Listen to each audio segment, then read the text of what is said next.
The topics and opinions expressed in the following show are solely those of the hosts and their guests and not those of W4CY Radio, its employees, or affiliates. We make no recommendations or endorsements for radio show programs, services, or products mentioned on air or on our web. No liability, explicit or implied, shall be extended to W4CY Radio or its employees or affiliates. Any questions or comments should be directed to those show hosts. Thank you for choosing W4CY Radio.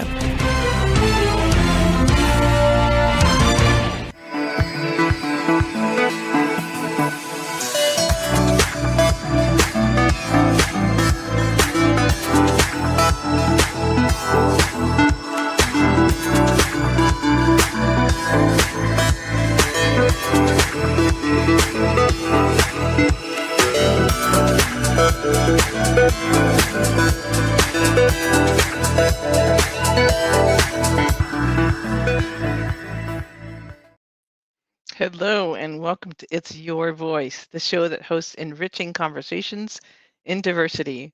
I am super excited about my two guests today who are real action takers and makers, organizers, and just put their heart, souls, and bodies out to get things going for the benefit of people, many, many, many people. The title of today's show is Small Town Resistance Action in the Arctic. And one of our guests is Dr. Ruth Ann Zent, and the other one is, I know her as Acha, but Adeline Kamaroff. And I will start by introducing Acha, although you can both come on at the same time. I'm just going to read your bios because I don't want to skip a word. I have, thank you for being here. Thank you. Thank you, Bahia. It's so good to be here with you. I'm so grateful. So Dr. Zent is a family physician working in Kotzebue, Alaska since 2002 and elsewhere in the state since 1992. She's the co-founder of Northwest Arctic Takes Action, a nonpartisan, totally grassroots group taking peaceful and political and social action in Kotzebue, Alaska since April 2025, April 30th. She's shared in the raising of three wonderful grandchildren who are 19, 18, and 15 years old, and is the spouse of Adeline Acha Kamaroff, who is our other guest today. And I can attest, you two have raised amazing young men. Thank you, Bahia. Oh my gosh, yeah.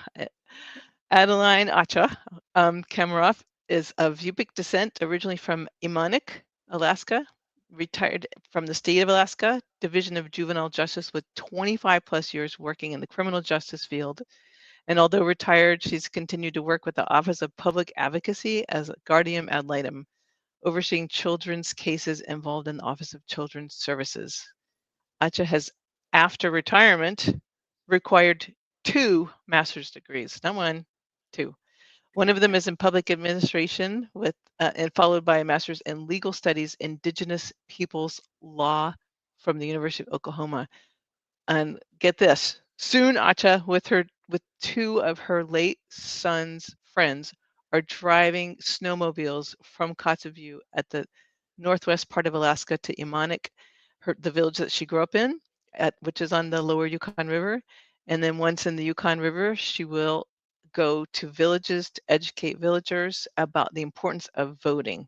This is important because the voting numbers have drastically declined over the years, and the highest rural votes in Alaska in history was in 1982 when the issue of subsistence was on the ballot. And since then, voting has been drastically declined.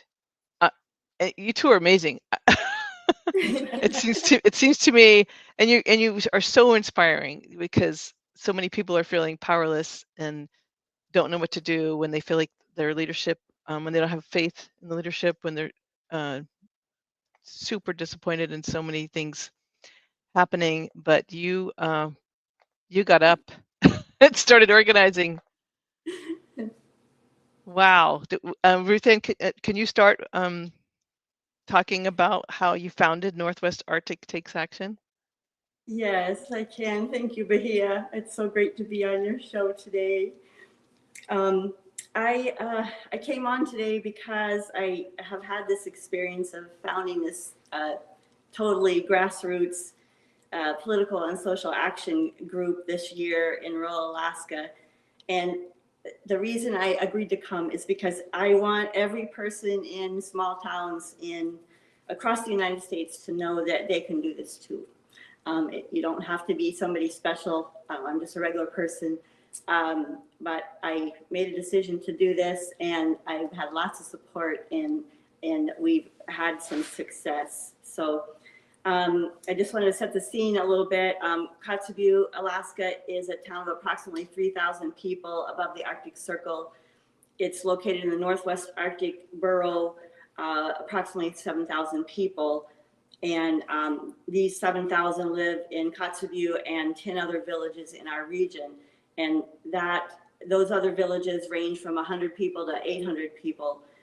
And it's in a wilderness area, approximately 36,000 square miles. That's about the size of my home state of Indiana, but we only got 7,000 people.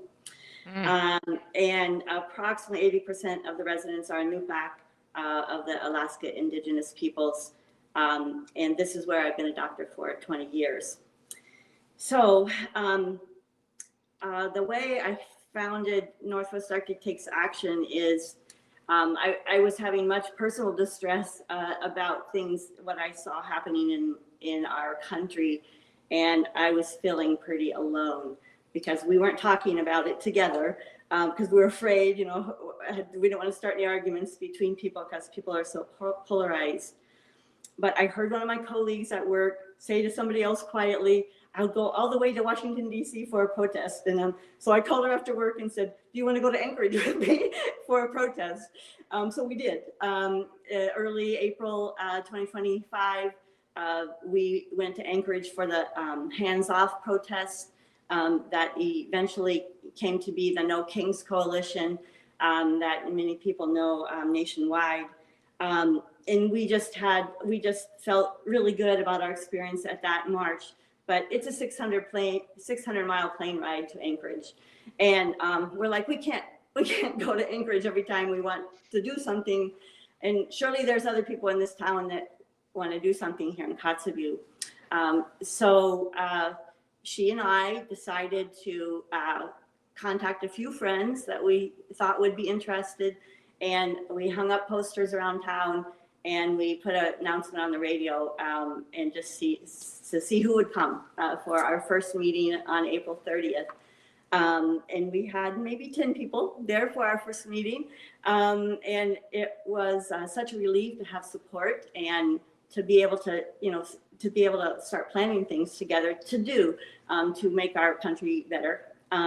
We made a really big point of it being nonpartisan, that we didn't have to be from a certain party, that we didn't have to be from a certain belief, and that it was nonviolent. We were going to follow laws with whatever action we took, and that we would be supportive of each other. If people wanted to take action on a certain thing but not another thing because they didn't believe in that was okay. So we've done quite a lot this year. We grew from originally 2 people. We've got 80 people on our contact list, or people that have taken action at different times. Our meetings are usually small, but our actions are larger usually. And we've gotten a lot done. Our philosophy is fight everywhere all at once. Even though we're a small town, we're going to fight here too. So we have we participated in the No Kings March in June. That was our first big activity. 42 people of our 33,000 people town came.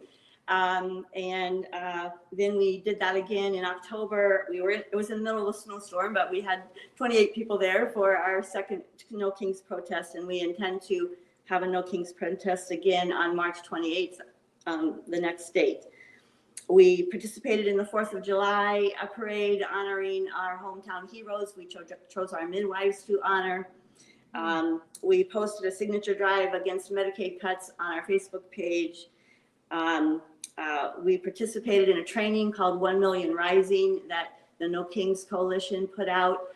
The idea was they would train us, and then we would train people in our in our small towns in small groups on the issues to empower people to take action locally. We have been educating our community about inhumane treatment of immigrants. We had a Labor Day march and community meal, and we had a donation drive for our food bank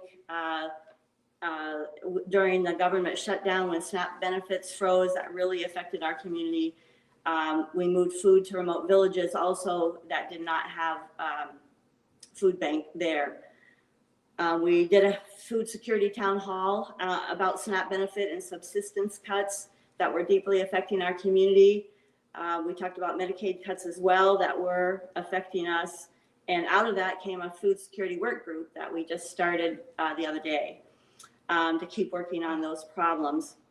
And we had a candlelight vigil in January for the people that were killed by ICE that we were so upset about, and other people that died in ICE custody over 2025. And then we collected 20 signatures to send to our Alaska congressional delegation to ask them to rein in ICE. So we've taken those actions, but we didn't do that alone in any way, shape, or form. The No Kings Coalition has been amazing. Part of that coalition is Indivisible, the organization Indivisible, MoveOn.org, ACLU, and many other organizations that have, they give us amazing support. I signed up to be a host, and they told me what to do to host the, our No Kings March. They gave us nationwide mass calls to train us, support materials, security and de-escalation trainings, support staff to contact, media trainings, and a platform to say that we were the host, and we had a march going on. And we got a lot of signups that way. And then they had that 1 Million Rising training that then they trained me, and then I trained our little community from the 1 Million Rising training. I found out about a mobilization center in Alaska that was trying to get rural action to happen and rural voting, and they helped us do the town hall. And then I've been part of a statewide coalition. The first day before we even had our first meeting, I mean, it's a big state, but it's a small state. The people found out from elsewhere in Alaska that we were doing something in Kotzebue. They called me, said, do you want to join our statewide coalition? Because we're trying to get a leader and a group in every village. And we said yes, and we joined them. And so I'm on the chat group with them, and I find out what they're doing and learn things. And we have meetings twice a month where I get support that way. And in our first No Kings March in Alaska, there were 37 villages that participated in that march. They weren't all on the No Kings map. I think there were 15 villages on the No Kings map, but 37 villages protested. And 15,000 people in Alaska protested. And I know that because of our statewide coalition who collected all that data. Only 8,000 people, it was 8,000 people in Anchorage. So the rest of the 7,000 were in all the small towns in Alaska that, protested. So I want people to know that whatever small town you're in, you can do something to make a difference. And I feel like that we have here, and at the least I have people to talk to and support with what's going on. So. Oh my gosh. What a list of accomplishments. Oh my gosh. And you still sleep and eat and go to work every day? Oh, I do. I work part-time in my doctoring these days. So yes, I'm still being a family doctor and being very busy at that. But my part-time work helps me do that. And I have a lot of other people in the group that are doing lots of work to make all these things happen.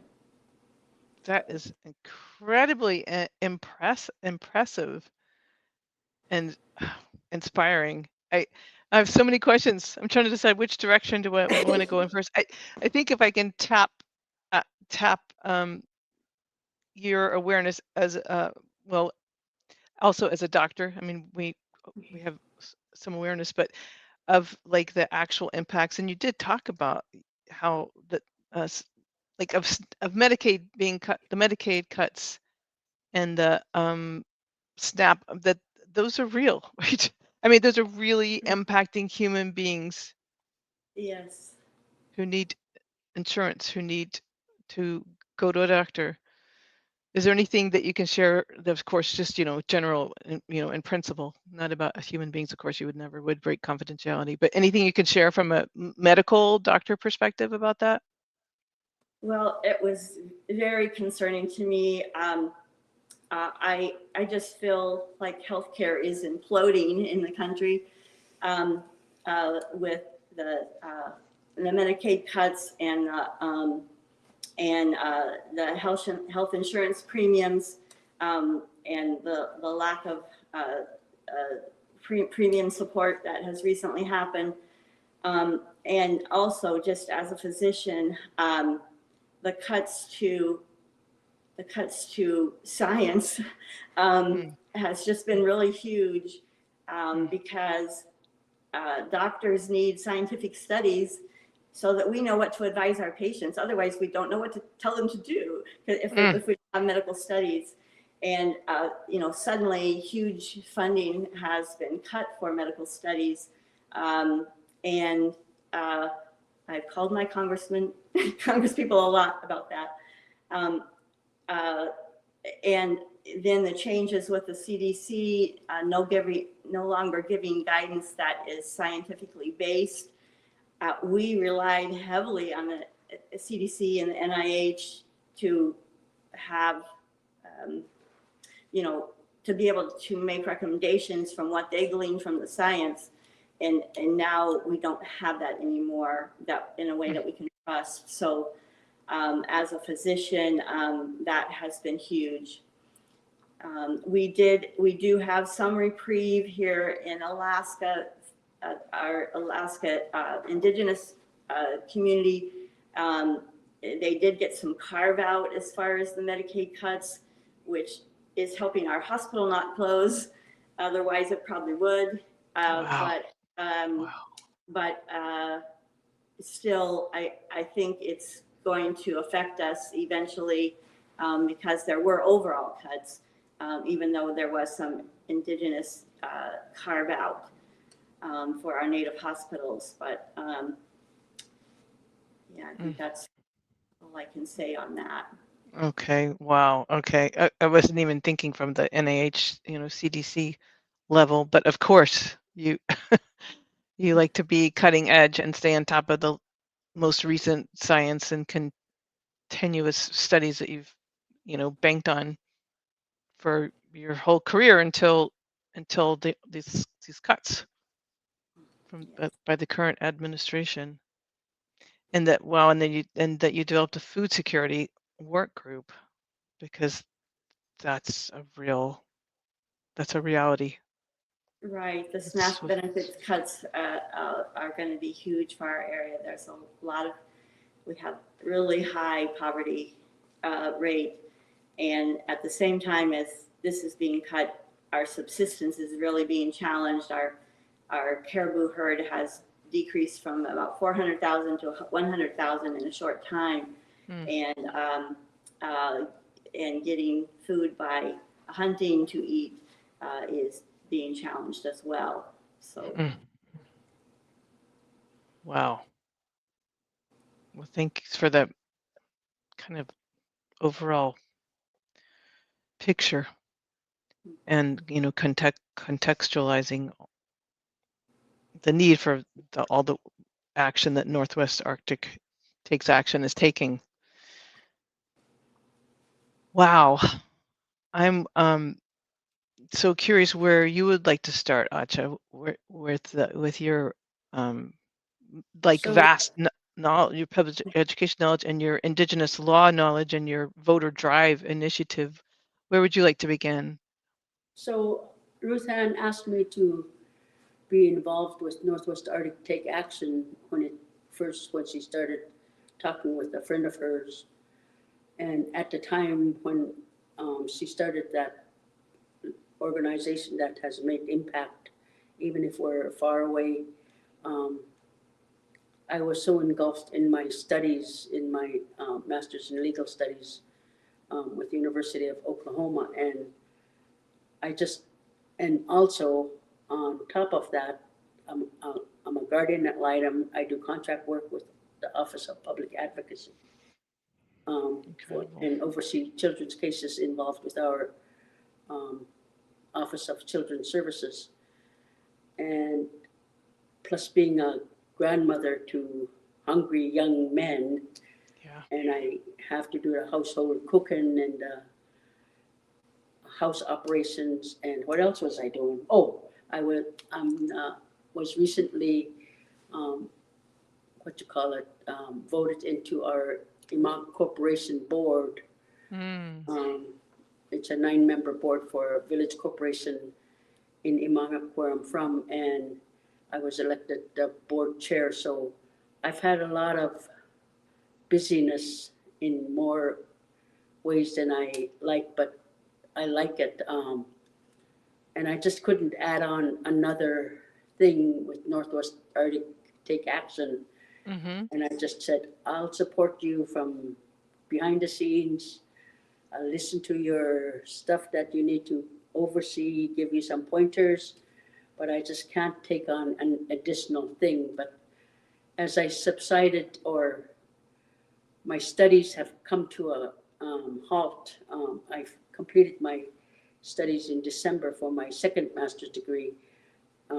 And I just— Congratulations.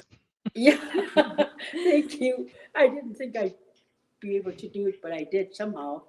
And then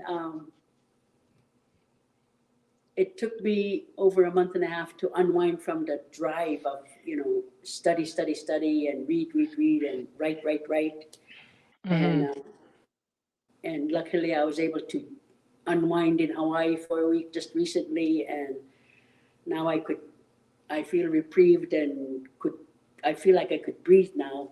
And when Ruth Ann told me about the mobilization center looking for people to work with to get the native vote out, or get the vote out, for people in villages and in the region. And, by then I was all rested, sort of, in a sense. And I said, well, if I'm going to take on something as big as that, I'm not just going to do it in Kotzebue. And I'm not just going to do it in our region of the Northwest Arctic Borough. I said, what I could do is drive my snow machine from Kotzebue to Imanak, which is over 500 miles round trip. Wow. And what I could do is go to my hometown and practice, in essence, to educate folks, do presentations about the importance of voting, the importance of registering to vote, and let the people see, high schools and at the education systems charged, by the state of Alaska and other entities, are charged to provide education to our people with government math, reading, writing, but they don't do it like when we were taught. I'm 64 years old, and I've had government classes in the past, but I don't see that happening, and it baffles me. But anyhow, what I want to do is to educate our people about the importance of voting, what comes different times of the year for the different voting. There's city, state, and federal voting times. And then there's the primaries, and then what else they call them? Federal? Say again? Federal? Or The presidential? Yeah, the primary elections, and then the bigger election. Whatever they call, I don't even know what it's called. But anyway. We know what you mean. And then the other thing is, a couple of years ago, Michelle Sparks from Alaska Federation of Natives, Get the Native Vote Out, provided statistics at the Alaska Federation of Natives Conference in October, showing the decrease of our rural voters, the decrease and the decline of rural voters in rural Alaska. And the numbers were so startling to me, which bothers me. And then when Ruth Ann told me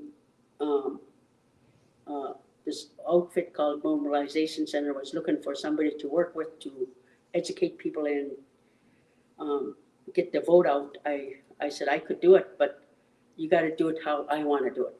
And for too many years, people from out of town, Anchorage, Fairbanks, Juneau, other places like that, Washington, D.C., and wherever else, come to our villages, act like they know what they're doing when they don't. And there's no way of communicating at the village level, and how our people don't comprehend, using complicated words like discombobulated or difficulties with voting machines, whatever the issue is or the topic they're talking about. We need to talk to people at the level that they're going to comprehend. And what better way to do it is for me to go in there as a Yupik person from Imana, go to my village and educate my people, my family, my grandchildren, my great-grandchildren, my cousins, my brothers, my sisters, about the importance of voting. And not just there, I do it in the school, I do it in the village level. And then from Imanik, I would go to other villages like Alahanak, Nunam Ekwa, Katlik, Imang, Mountain Village, St. Mary's Pilot Station, which are over 200 miles in radius. I would be there in that area, covering that area for a while. And then after some time, we go up back to Kotzebue, and we would stop in Stebbins, St. Michael, Unalakleet, Koyuk, and back to our region to Buckland, and then back to Kotzebue. And once we're here, regrouped here in Kotzebue, our plan is to do all of the 11 villages in the Nana region. And we would start off in probably in Buckland, then snow machine up to Selwick, and cut across the tundra and everything to Kobuk, Shungnak, Ambler, Kayana, Norvik, and then later on we would hit Kivalina and Noatak, and those are over 10 hours. If you go from Shungnak to Kotzebue, it's over a 10-hour snow machine ride in one day. Wow. But we would take some days to go to each community, talk to the students in the higher grades, and also talk to the community members about all of the issues that we're faced with right now, because a lot of stuff in our Alaska villages are at risk, from us losing it, like our subsistence rights or our Medicaid cuts, food security. It's just dwindling, even naturally with our caribou and other animals. Those are our main foods that we eat, but things, because of global warming and the different kinds of winters we're having and other factors involved, our numbers in our Northwest Arctic caribou herd is declining in drastic numbers. So all these factors put together and all these issues that we're faced with in the United States and Alaska and down to village Alaska, Kotzebue, Imanga, Alapanak, Selawik, Kobuk, Noatak, wherever, it has a big impact on us, and in the decisions that are being made in Washington, D.C. trickles down to all the way down to our dinner table. I mean, in terms of what we eat. And then we have other people, for many years have come out to our communities and try to get the messages across, but we need to do it ourselves. Yeah. Our people, for many generations and years, from time immemorial, have sustained themselves in this harshest climate in the world. And our indigenous people survived conditions that are so difficult to survive back then, and we need to carry that forward for our generations to come before us. Our grandparents, our great-grandparents, my parents, they did their part.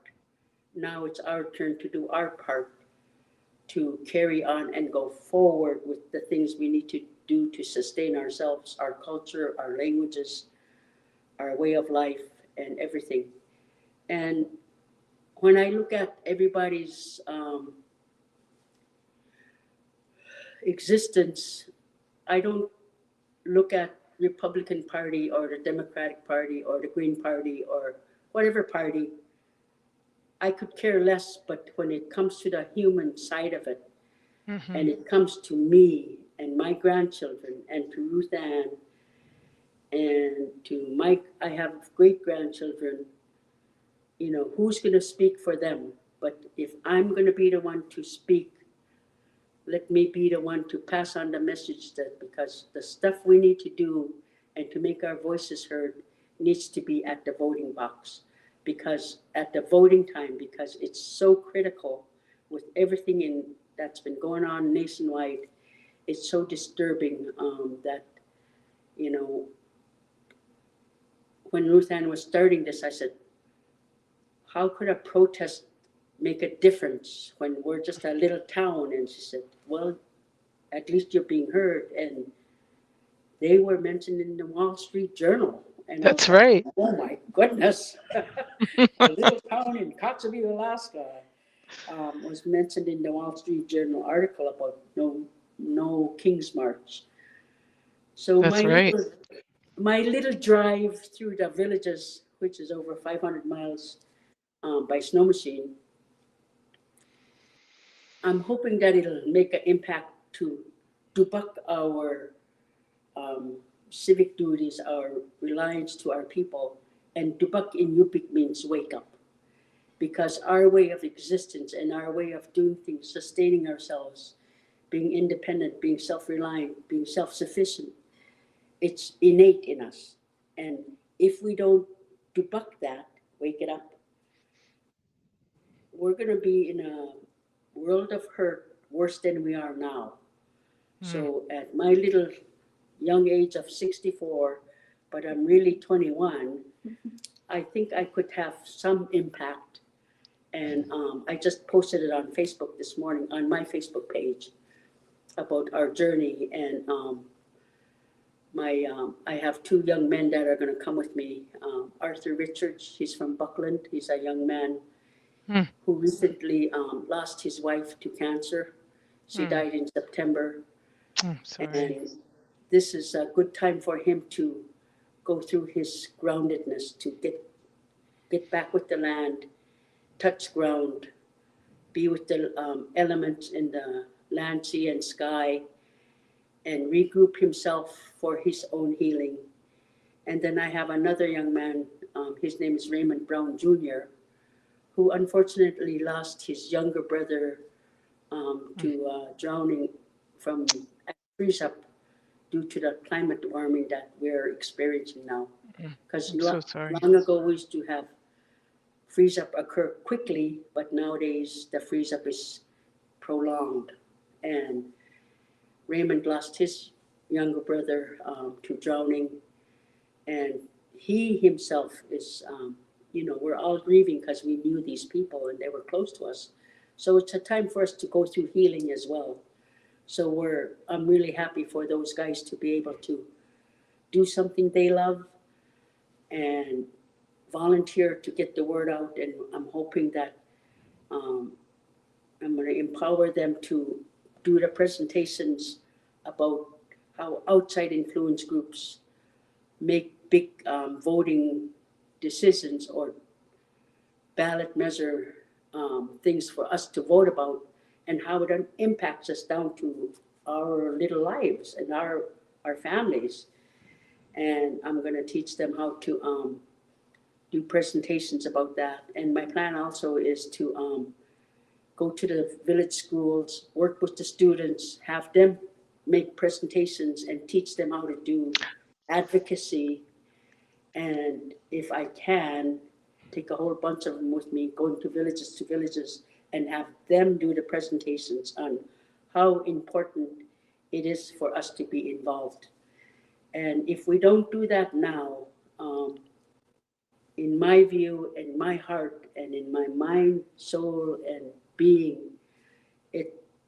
it's just not going to be good for my grandchildren or my great grandchildren.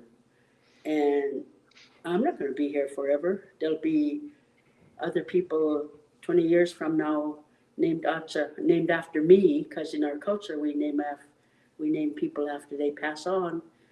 And I'm doing this for the future Acha, whoever that is, boy or girl, and I want to do it for our people and do it for what we believe in, and our grandparents and our great grandparents, what they believed in. And, it's just a little journey, but a big one, a big impactful one. And then we love doing the snow machining. So we're going to each, Arthur and Raymond and I, each have our own snow machine with all of our survival gear, all the parts and oil and everything for our trip. And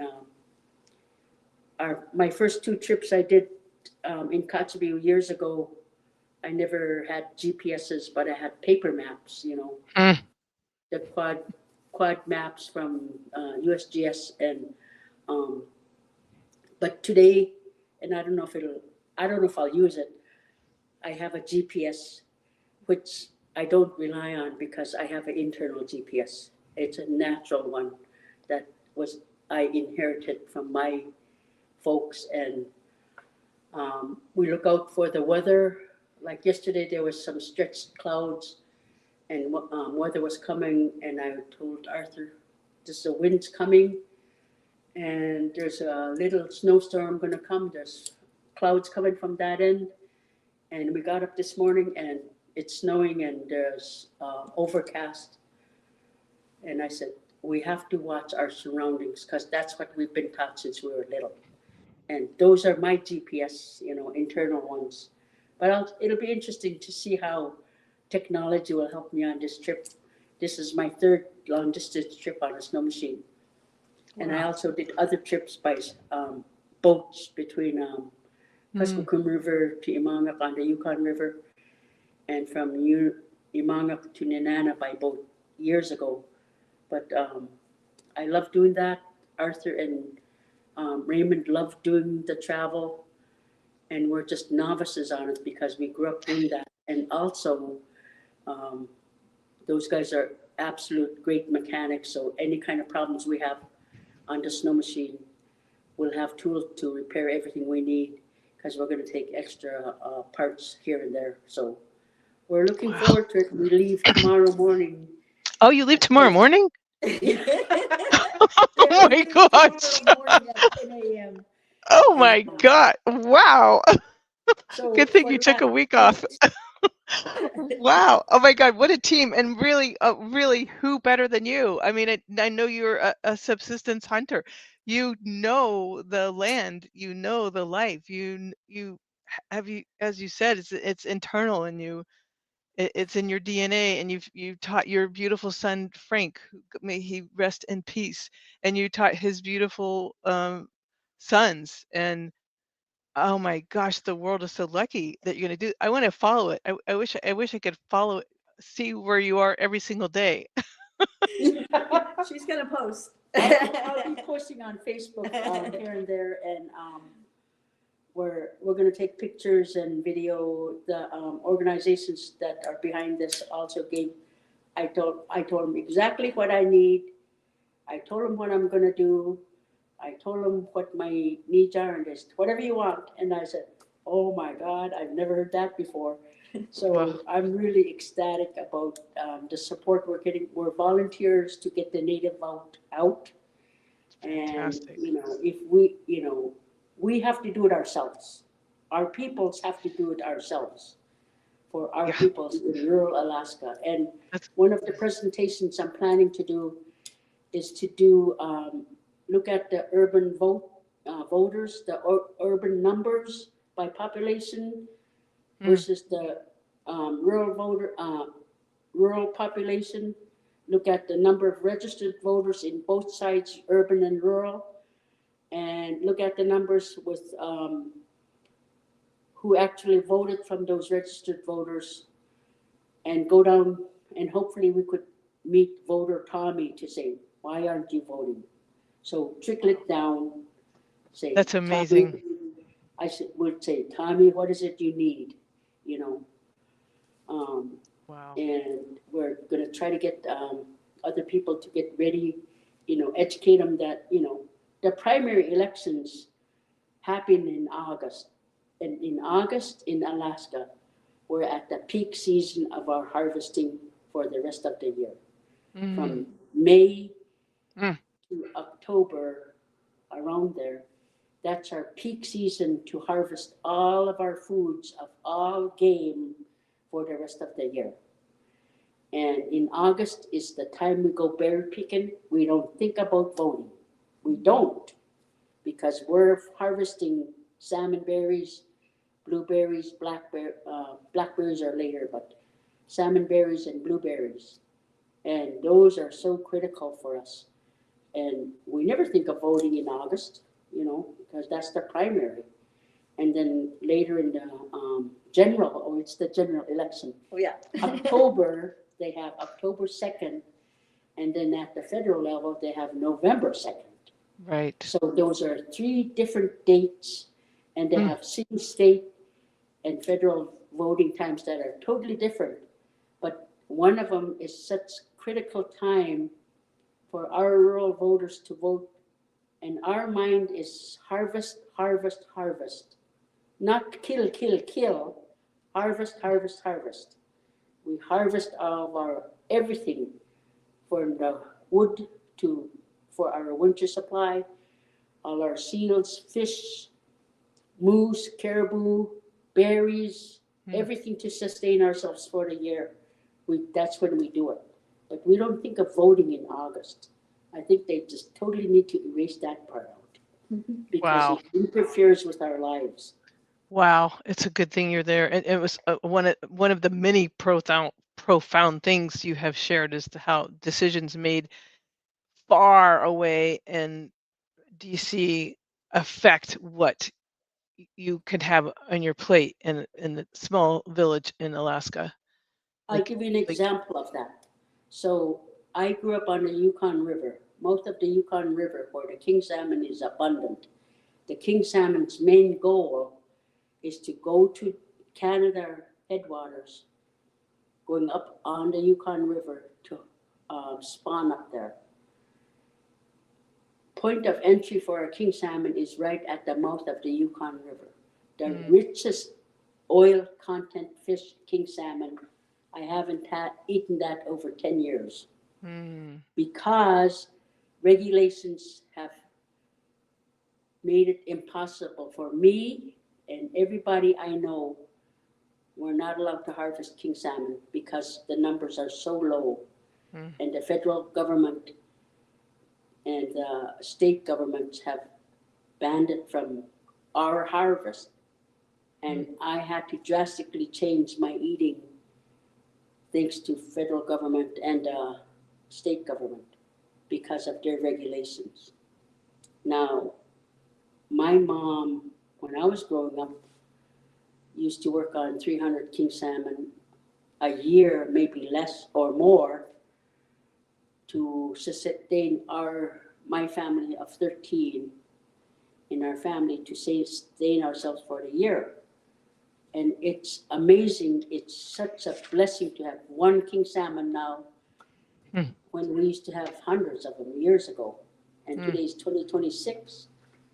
And Wow. 10 or more years, I haven't had a king salmon. It's pathetic. That's a very concrete example. Let me, I could listen to you forever, honestly, but I want to ask you, we are almost at having only 5 minutes left, but I want to ask, can people follow your Facebook page? Is it open public Facebook page? And if that's Yes. okay, how do they find it? Acha Kamarov. I'm listed under AUCHA Kamarov. I don't know how to do the follow thing, but I'll try to figure out. But they could look me up on Facebook. I don't know what your Kamarov. I don't know Kamer. your audience, but who knows? Somebody might know me from California or someplace. Maybe. Well, I know you do, but yeah. No. We'll put it in the show description so people can find you. Wow, if that's okay with you. Oh my gosh. Well, we only have about 4 minutes left. Oh, this is fantastic. I'm so excited about what an incredible get out the vote, drive, safe drive, in case I don't say that. Thing. Incredible. And thank you. And I Yes. know Dr. Zent has a little more information, maybe in the, 4 minutes, you can give us a glimpse of where people can get trainings. Yeah, I just, I'll say very quickly something that I was going to say. It only takes, according to the social scientists and political scientists who studied this, it only takes 3.5% of the population to take active if they take active resistance against authoritarianism, they can reverse the process and bring it back to democracy. 3.5% taking nonviolent, sustained action. And we are all in, the pillars of all of us are holding up the authoritarian. The authoritarian can't act by themselves. They are held up by the business sector, the faith sector, the labor sector, the healthcare sector, all of these groups, the army, the police, and all those people have to cooperate in those pillars in order for them to keep going. And if we don't cooperate, when we're asked to do something unconscionable, that doesn't make sense to us, or that is against the law, then the pillars fall and the authoritarian falls. And so I would just encourage everyone to take action in their little towns. And I would also encourage everyone to listen online to Erica Chenoweth's 17-minute video on YouTube that's called History and Practice of Nonviolent Resistance that she posted about 9 months ago. It has excellent information about how we can resist in her scientific studies. And also I want everyone to participate in the No Kings March that's going to happen March 28th, 2026. They can find out about it by looking up No Kings online. Wow, boy, you just did that in a nutshell. That's incredible. So Erica Chenoweth, it's on YouTube, you can find this. Yes. 17-minute yes. History and Practice of Nonviolent Resistance. Yes. Wow. Oh my gosh. It's about how the studies have shown what is successful. They studied multiple countries that had either were authoritarian and were backsliding to authoritarianism, and how those countries reversed the process. And she talks about how that works to save or reverse authoritarianism. Wow, this is so much useful, constructive information. Thank you. Yeah, No Kings, Indivisible, Erica Chenoweth, and gosh, Dr. Ruth Ann Zent and Acha Kamarov, with this incredible journey on your way. If you ever want to be on the air, if you stop somewhere and you have Wi-Fi, you and Raymond and Arthur can just we could just do a show while you're on the road at some point. I think it would be really okay. I told the group I need a Starlink Mini, even if it's Elon Musk's, but oh well, at least we have connection. Yeah. Oh my gosh, it's so good to see you two and hear the beautiful, inspiring, productive work and the hope. You're both giving me so much hope and so much incredible modeling. And we have to say goodnight for now. So thank you again. And I also want to thank our listeners and viewers and our engineer Rebel and our producer Dean K. Piper, and remind everyone to tune in next Wednesday at 8 p.m. Eastern Time to Talk 4 TV on W4CY.com. And may we all have like incredible, enriching conversations like this every single week and keep inspiring others and modeling incredible work. Thank you again. Okay. Thank you, Thank you, Maria. Maria. I love you. Love you very I love you much. too.